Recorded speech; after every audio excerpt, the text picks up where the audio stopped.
I never imagined that the happiest day of my daughter's life would become the loneliest night of mine. The lights shimmered across the grand ballroom, crystal chandeliers glittering like falling stars. Everyone around me wore gowns stitched with diamonds, tuxedos pressed sharper than glass. And then there was me, dressed modestly, a simple navy dress I'd saved for years. It wasn't designer, it wasn't flashy, but it was mine, and I wore it with the quiet pride of a mother ready to see her daughter step into a new chapter of life. I clutched my little purse, hands trembling, hoping that tonight, maybe tonight, my daughter would see me not as the woman with less money, but as the mother who had given her everything I could. I walked into that ballroom with a heart full of nerves, but also hope. Hope that despite our differences, I would finally be welcomed. But hope is a fragile thing, because before the night was over, I would be humiliated in front of hundreds. My own son-in-law would call me the family embarrassment we're stuck with. They would laugh. They would look at me as though I didn't belong. And yet, in my silence, I held a secret that would make their laughter die in their throats. I didn't know that night would end with laughter at my expense, and silence that would become my greatest revenge. The music was still swelling through the air when I first saw them. My daughter's new in-laws, people I had only heard about through whispers and carefully chosen words. Wealthy, influential, polished, the kind of family that held their heads high even when they were sitting down. I felt my stomach tighten as I walked across the ballroom floor, the soft soles of my shoes sinking slightly into the plush carpet.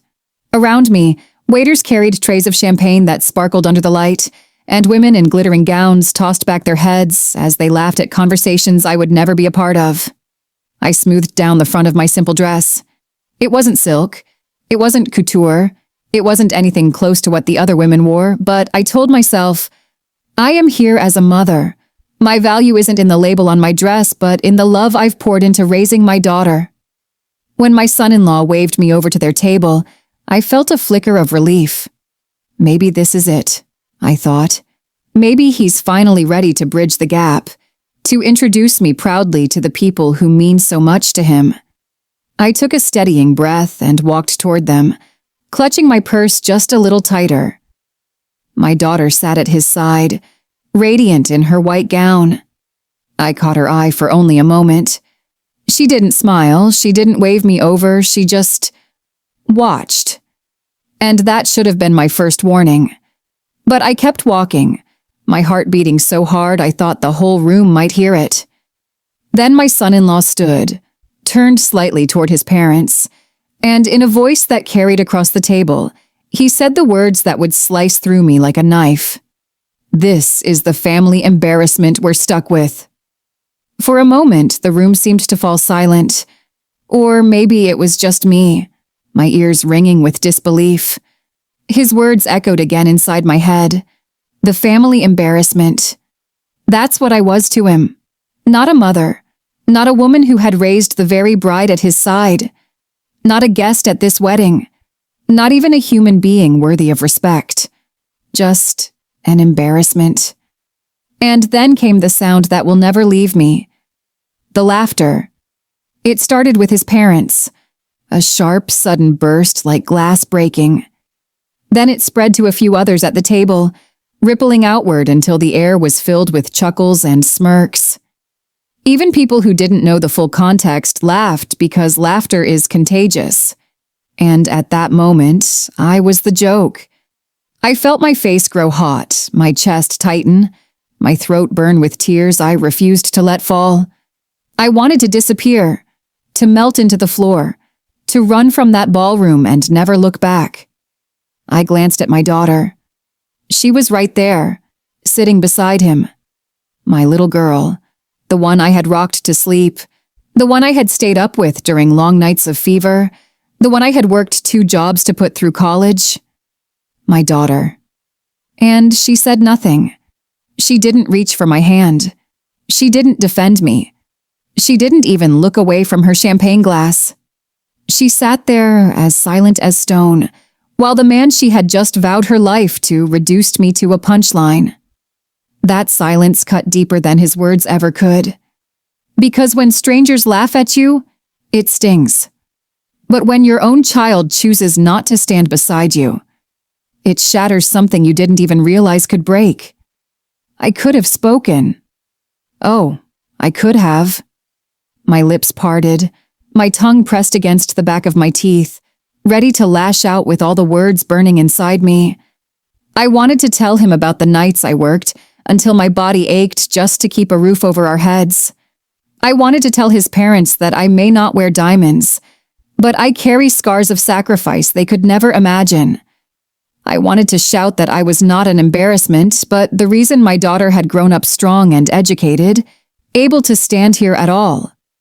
But instead, I chose silence. My nails dug into the strap of my purse, my knuckles white, and I swallowed the storm inside me. I didn't speak. I didn't defend myself. I didn't give them the satisfaction of hearing my voice crack. I stood there, humiliated, heartbroken, and yet something inside me whispered to stay quiet. Because sometimes silence speaks louder than fury. Sometimes silence is the one weapon they never expect.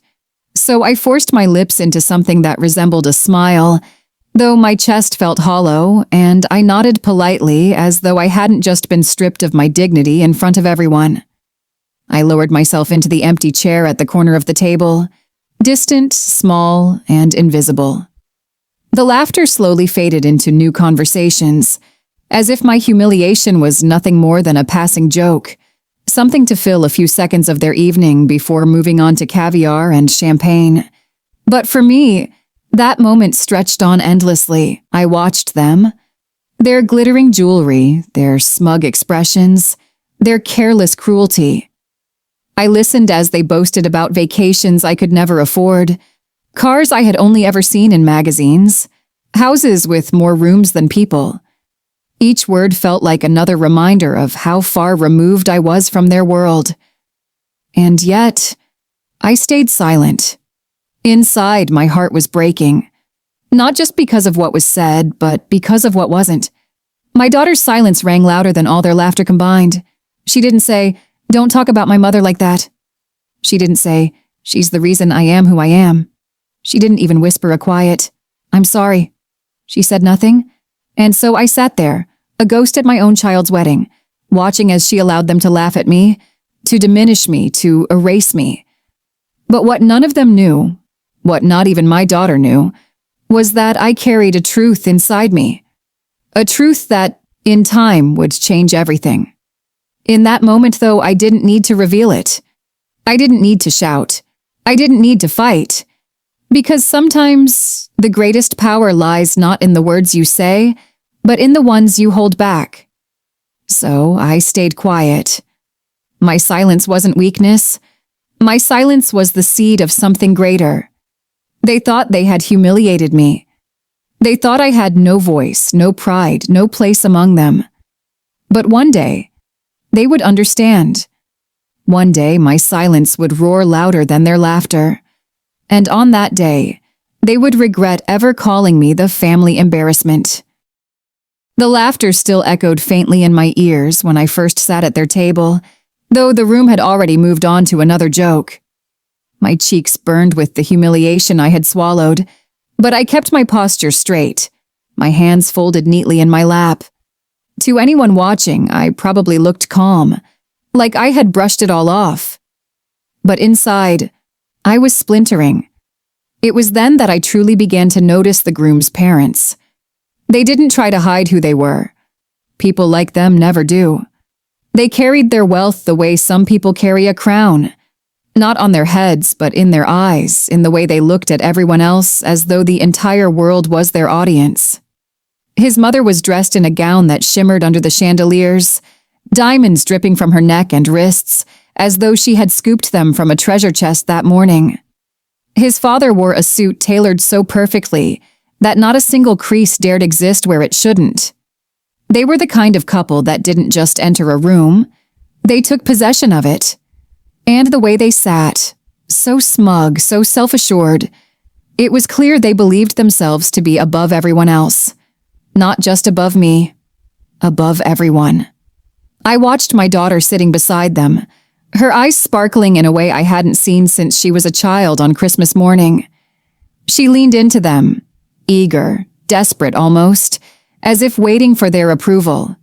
She hung on their every word, laughed when they laughed, nodded quickly at every little thing they said. My heart ached. I knew that look. It was the look of someone starving. Not for food, but for validation. My daughter was starving for their acceptance. And in her hunger, she had forgotten me. The groom's parents didn't make it easy either. They looked at me like I was some uninvited guest who had stumbled in by accident. Someone they couldn't quite toss out because of the connection, but someone they certainly didn't want to acknowledge. I caught his mother's eyes first. She glanced me up and down in one slow, calculated sweep, starting at the scuffed toes of my shoes, lingering on the modest hem of my dress, pausing briefly at the purse in my lap that wasn't stitched with a designer's initials. Her gaze moved like a blade, slicing me into categories. Too plain, too simple, too unworthy. Her lips curved, not into a smile, but into something colder, a smirk, sharp and dismissive. Then her husband followed. His glance was quicker, but no less cutting. His brows lifted ever so slightly, just enough to say what his mouth didn't. This one doesn't belong here. I felt their judgment like arrows, each one finding its mark. They didn't have to speak aloud for me to hear their thoughts. I could read it in their eyes. I was less than, less wealthy, less elegant, less valuable, less everything. My daughter didn't seem to notice, or maybe she didn't want to. She leaned forward when they spoke about their travels to Europe, her laughter a little too loud, her agreement a little too quick. When they boasted about their villa in Italy, she gasped as though she were hearing a fairy tale. When they mentioned their art collection, she clutched her husband's arm with pride, as though their wealth was now hers too. I sat quietly, listening. Every word they said was soaked in arrogance. They bragged about the stock markets they had played like puppets, the political connections they rubbed shoulders with, the charities they supported mostly for the photographs. I knew people like them, the kind who built entire empires on the backs of others, then patted themselves on the back for giving crumbs away. And yet my daughter's eyes sparkled as if they were royalty. I wanted to reach across the table, take her hand, and remind her, you don't need to chase their approval, you're enough. You always were. But I didn't, because she had already chosen where she wanted her place to be, and it wasn't beside me. So instead, I did what I had already chosen to do that night. I stayed silent. I swallowed the pain as their laughter rolled over me. I kept my eyes lowered when they traded glances, smirks that I knew were at my expense. I let their words wash over me like acid, burning quietly, invisibly. But while they were busy flaunting their wealth, I was busy observing. Every word they said, every gesture, every sneer, I memorized it all. I watched the way my daughter leaned closer to them and further from me. I watched how quickly she defended them, and how easily she forgot me. And I thought, so this is what my love is worth to her. This is what all the sacrifices boiled down to. She would rather shine in their light than stand in mine. The groom's mother asked my daughter about their honeymoon plans, her voice dripping with excitement. When my daughter mentioned a trip to Paris, her mother-in-law clapped her hands together like a delighted child. "Oh, you'll simply adore Paris," she said. "Nothing like the little towns your mother must be used to." And the table laughed again. This time I didn't even flinch. I just pressed my lips together and nodded slowly, as though agreeing. But inside I was steadying myself, gripping tightly to my silence, letting it shield me like armor. Because here's the truth. Silence is not always weakness. Sometimes silence is strategy. They saw me as nothing more than a shadow in their glittering world. But I knew something they didn't. I knew that wealth, real wealth, doesn't always sparkle. Sometimes it hides in plain sight, waiting for the right moment. So I sat there, small in their eyes but steady in my own resolve. I let them dismiss me, let them mock me, let them pretend I wasn't worth their time, and all the while I stayed quiet, storing away every word, every insult, every glance that told me I didn't belong. Because one day, soon, they would see the truth. And the very people who looked me up and down tonight as though I were less than would be the ones to realize they had misjudged me the most. For now, though, I kept my silence. For now, I let them think they had won. But inside, my silence was not surrender. It was preparation. The ballroom glowed with golden light, music drifting like perfume through the air. But to me, the world had dimmed. Every crystal sparkle above seemed to mock me, every clink of champagne glasses echoing like laughter I couldn't escape. I had already endured their sharp glances, their smirks, their open dismissal. But what came next was worse, because humiliation, when repeated, grows heavier with every breath. It began with whispers. At first I thought I was imagining it. Soft words passed between the groom's mother and her friends, their jeweled heads leaning together like conspirators. But then I caught a phrase, a small slice of poison. "Can you believe she wore that?" Another voice answered, not bothering to lower its tone. "If she can't afford better, maybe she shouldn't sit at this table." The women chuckled, hiding their laughter behind manicured hands. I felt their eyes sweep over me again, tearing me apart piece by piece. My dress, my shoes, my very presence. I kept my face still, but inside my stomach churned. I wanted to vanish. But the worst wound came not from strangers. It came from my daughter. She sat only a few feet away, close enough to hear, close enough to see. And yet she pretended not to notice. She stared at her glass of champagne, swirling it lightly as though she were deaf, blind, mute. My daughter, the little girl who once clung to my hand in crowded rooms, chose silence. That silence was louder than their whispers. And then, my son-in-law decided whispers weren't enough. He leaned back in his chair, voice booming, confident, the kind of voice that demands attention in a crowd. He looked across the table at one of his friends and said, "You know, when I married her, I really did marry up. I mean, compared to what she came from." He tilted his head in my direction, grinning cruelly. Anything would have been an upgrade. The table erupted. Laughter spilled like champagne from every corner, bubbling and frothing until it drowned out the music. His friend slapped the table. His mother dapped at her eyes with her napkin as if it were the funniest thing she had ever heard. And even his father let out a low chuckle. And there I sat. The target, the punchline. I could feel the laughter ripple beyond the table. Other guests looked over, curious, catching only enough of the words to join in without knowing the full story. That's the danger of laughter. It spreads, even when people don't know what they're laughing at. Soon it felt like the entire ballroom was in on the joke. I sat still, my back stiff, my hands gripping the edge of my chair until my knuckles turned white. The sound of their joy pressed against me like waves, each one pulling me further into the deep. My daughter's face blurred before me. I searched for a flicker of shame, of discomfort, of love. But she sat frozen, a porcelain doll, lips curled in a faint smile she couldn't quite hide. Did she enjoy it? Or was she too weak to stop it? I didn't know which was worse. I felt utterly alone. The laughter rolled on, insult after insult disguised as jokes. Someone asked if I had arrived by bus or begged for a ride. Another commented that my dress must have been vintage, the kind of word rich people use when they mean cheap. And through it all, the groom puffed up with pride, soaking in the approval of his parents, his friends, his new wife. He leaned back and said, "It's good she raised her daughter well enough to marry someone like me. Imagine if she had to live off her mother's money. She wouldn't even survive." The laughter that followed shook me to my core. And in that moment, I understood something. They didn't just see me as poor. They saw me as powerless.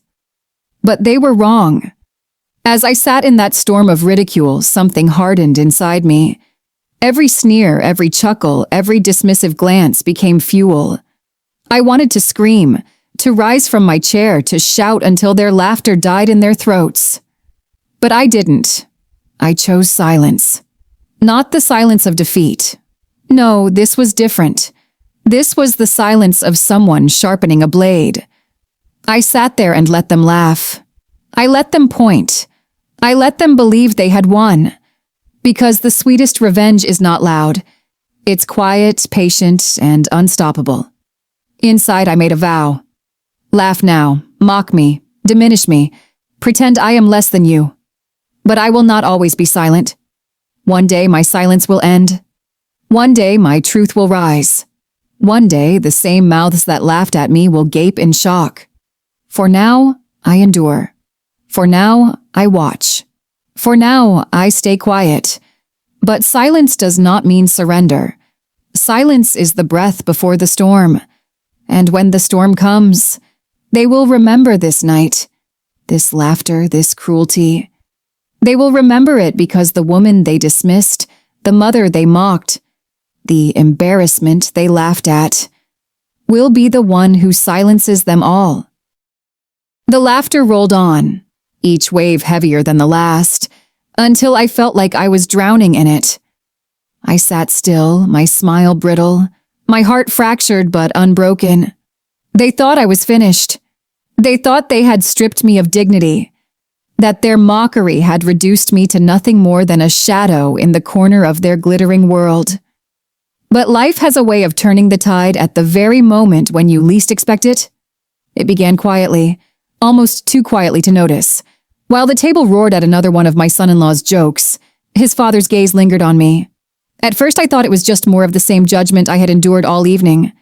That familiar look of superiority, that same smug dismissal. But then something shifted. His eyes narrowed, not with mockery this time, but with recognition. He tilted his head slightly, studying me as though I were a puzzle piece he had been holding for years but had never placed. His laughter faded, replaced by a silence that seemed to pull him inward. I felt his stare pressing into me, heavy, searching. My stomach tightened. Why is he looking at me like that? And then it happened. In the middle of the mockery, the whispers, the cruel laughter, his father suddenly gasped, loud enough that the whole table fell into an awkward hush. The sound cut through the noise like glass shattering on marble. Everyone turned to look at him, and with trembling disbelief, he leaned forward, his voice cracking through the silence. "Aren't you the woman who bought my company?" The words hung in the air like smoke. The laughter stopped. Instantly. For a moment, no one breathed. Glasses paused halfway to lips. Forks froze above plates. My daughter's smile faltered, her eyes snapping toward me with sudden panic. My son-in-law's smirk collapsed, his mouth hanging open. The room had shifted. Shock spread across their faces, washing away every trace of arrogance. Fear flickered in their eyes, followed quickly by confusion, then, slowly, regret. I didn't move. I didn't speak. I let the silence stretch, wrapping around them like a noose. His father's face flushed. He looked at me again, harder this time, as if trying to reconcile the image of the quiet, modestly dressed woman before him with the figure from his past. A figure who had changed his world without ever revealing her own. Yes, I was that woman. Years ago, when his company had been on the brink of collapse, drowning in debts and desperation, I had stepped in. Quietly, an anonymous buyer, I hadn't done it for recognition. I hadn't done it for applause. I had done it because I saw value where others saw only ruin. I rebuilt it from the ground up. I gave it new life. And in doing so, I created my fortune. I had never spoken of it publicly. Not to my daughter, not to anyone. My wealth was my secret, My shield, my security, my proof that I was more than the world believed. And now, that secret had slipped into the open. I looked around the table, watching the expressions change like the turning of seasons. The groom's mother, once so smug, now stared at me with wide eyes, her diamond-studded fingers trembling against her glass. Her lips, which had so easily curled into cruel smirks, now quivered without words. The friends who had laughed the loudest now avoided my eyes, their faces pale, as though being seen by me was dangerous. And my son-in-law, oh, how quickly his bravado drained away. His shoulders hunched, his grin vanished, and in its place grew a look of horror. He shifted uncomfortably, as if wishing he could rewind time, take back the words he had thrown like knives. But words, once spoken, cannot be undone. And then there was my daughter. Her face was a storm, confusion, shame, disbelief all colliding. She stared at me as though seeing me for the very first time, as though I were a stranger she had never known. For years she had believed her mother was nothing more than a woman who scraped by, who wore second-hand dresses, who lived quietly without luxury. And she had chosen to let others laugh at me, to let them dismiss me, to let them humiliate me. Now she realized what she had thrown away in her silence. I still didn't speak. Not yet, because silence was more powerful than words. In that moment, my silence spoke volumes. It said, "Yes, it was me.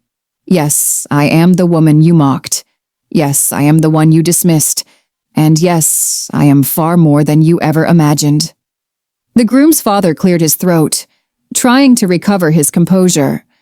His voice was softer now, cautious, almost reverent. I remember now," he stammered. "You're the one who saved us.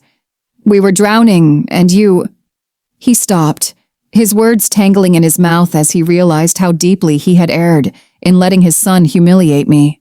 I watched the pride drain from his face, replaced by humility he wasn't used to wearing. Around the table, no one laughed anymore. No one whispered. No one smirked. The room that had been filled with cruel joy was now suffocated with silence. My silence. And oh, how the balance of power had shifted. Fear, confusion, regret. They clung to each of them like shadows. Every gesture softened. Every glance grew cautious. The same people who had looked at me as though I were invisible now stared as though I were untouchable. I savored the silence. Not as revenge, not as triumph, but as justice. Because in that moment they finally saw me, not as less than, not as an embarrassment, not as a burden, but as the woman who had quietly held power they could never fathom. I didn't need to gloat. I didn't need to remind them of their cruelty. Their shame was enough. Their regret was enough. I sat straighter, my modest dress suddenly no longer a mark of poverty, but of choice. I had nothing to prove, nothing to explain. And as their eyes darted nervously, I thought to myself, this is the true weight of silence. This is the moment they'll never forget. The moment when the woman they mocked became the woman they feared. The laughter that once felt endless was gone now, snuffed out in an instant. And for the first time that night, I felt the corners of my lips curve into a genuine smile. Because silence had done what words never could. The silence in that ballroom was the heaviest sound I had ever known. It pressed down on the room like a storm cloud, suffocating, endless, thick with shock. Just moments ago, they had all been laughing. Laughing at me, laughing at the embarrassment they thought I was. And now not a soul dared to breathe too loudly. All eyes were on me. The groom's father's question still floated in the air, trembling with disbelief. "Aren't you the woman who bought my company?" I looked at him, this man who had walked into the room dripping with wealth, carrying himself as if he were untouchable. The man who, just minutes earlier, had been content to let his son humiliate me without lifting a finger. And now, his eyes burned with recognition and fear. I didn't rush to answer. I sat still, my back straight, my hands folded neatly on my lap. Let them wait. Let them sit in their own discomfort, in the weight of their cruelty. Finally, with a calmness that cut sharper than any raised voice, I nodded. Yes, I said softly. That was me. The words weren't loud. They didn't need to be. They slid into the silence and spread like wildfire, igniting every corner of the room. A collective gasp swept across the table. The groom's mother covered her mouth, her eyes darting from me to her husband as if begging him to deny what I had just confirmed. But he didn't. He couldn't. He knew the truth. I had just shattered their illusion. I didn't brag. I didn't list numbers or assets. I didn't wave wealth in their faces. That wasn't my way. My entire life I had built in silence, struggled in silence, succeeded in silence. And now I revealed in silence, because sometimes the quietest truths are the loudest. I built everything I have, I continued, my voice steady, after years of being told I'd never amount to anything. I worked, I sacrificed, and I learned to move quietly in a world that only notices the loud. I never wanted applause. I never needed recognition. What I wanted was security, independence, dignity. I paused, letting my words sink into them like stones dropped into still water. The groom shifted in his seat, his face pale, his smirk gone forever. His horror was painted across every feature. Eyes darting, jaw tight, sweat beading along his forehead. He had mocked me, dismissed me, introduced me to his parents as the family embarrassment. And now, with one quiet confession, I had become the one thing he never imagined. Power. His mother fumbled with her napkin, avoiding my gaze entirely, while his father sat rigid, his pride collapsing beneath the weight of truth. The man who once looked down on me now sat smaller, humbled, trapped in his own regret. And then, my daughter. Oh, my daughter. Her face was the one I couldn't ignore. She stared at me with eyes wide, conflicted. I saw the guilt twisting inside her, battling against the loyalty she felt toward her new husband. She wanted to be angry. Angry that I hadn't told her, angry that I had let her believe I was nothing more than a modest, struggling mother. But beneath that anger was shame. Shame that she had sat silent when her husband humiliated me. Shame that she had chosen his approval over my dignity. Her lips trembled as if she wanted to speak, but no words came. And maybe that was for the best, because there was nothing she could have said that would undo what she had allowed. The crowd shifted uncomfortably, waiting for me to gloat, to seize the moment, to strike back at the people who had torn me down. But I didn't. I didn't need to. I simply smiled, a small, calm smile that carried more power than any speech could. Sometimes, I said quietly, silence protects more than it costs. Sometimes saying nothing gives you the last word. Their eyes fell, heads lowered. Not a single person could meet my gaze now. The groom fumbled with his drink, spilling a few drops of champagne onto the tablecloth. He looked like a child caught stealing, his arrogance crumbling into fear. His friends, the ones who had laughed so loudly at his cruel jokes, suddenly found great interest in their plates. Not one of them dared to move. The entire room had turned on its axis. The balance of power had shifted, and all I had done was confirm the truth. I thought back to the years of struggle, the nights I went hungry so my daughter could eat, the jobs I worked in silence, the moments I swallowed my pride while the world looked down on me. Every sacrifice, every tear, every humiliation had forged the life I lived now. A life of quiet strength, of dignity, of hidden triumphs. And in this moment, that truth was enough. I didn't need to punish them. I didn't need to raise my voice or demand apologies. Their shame was the punishment. Their silence was my victory. I looked at my daughter once more, and though my heart ached, I spoke gently. One day, I said. "You'll understand why I chose silence. Why I never needed to defend myself against small minds or cruel words. Sometimes the greatest revenge isn't in shouting louder. It's in standing so quietly that the world realizes it misjudged you." Her eyes glistened, and though she didn't speak, I could see the war inside her, the pull between the husband she had chosen and the mother she had betrayed. I let her sit in that conflict. Some lessons must be learned in silence. And so I leaned back, hands folded neatly, my voice no longer needed. I had said enough. The truth, calm, unbragging, undeniable, had done what laughter and mockery never could. It had revealed them. It had humbled them. It had silenced them. And as I sat there in that glittering ballroom, surrounded by the very people who thought they had stripped me of dignity, I realized something. Silence had always been my shield, my refuge, my prison. But tonight, it was my weapon, and it had given me the last word without saying much at all. They thought they had won. They thought I was weak because I stayed silent while they mocked me, humiliated me, dismissed me as nothing. But silence is not weakness. Silence is not submission. Silence is power. Every laugh they threw my way, every sneer they directed at me, every insult and whisper, they gave me fuel. And I stored it quietly, patiently, knowing that one day, their underestimation of me would become their greatest regret. That day came tonight. I watched the shock on their faces as they realized the truth I had carried quietly for so long. I felt the shift in power when my son-in-law's arrogance crumbled, when his parents' pride faltered, and when my daughter's conflicted eyes finally recognized what she had taken for granted all these years. I don't need to raise my voice to make my point.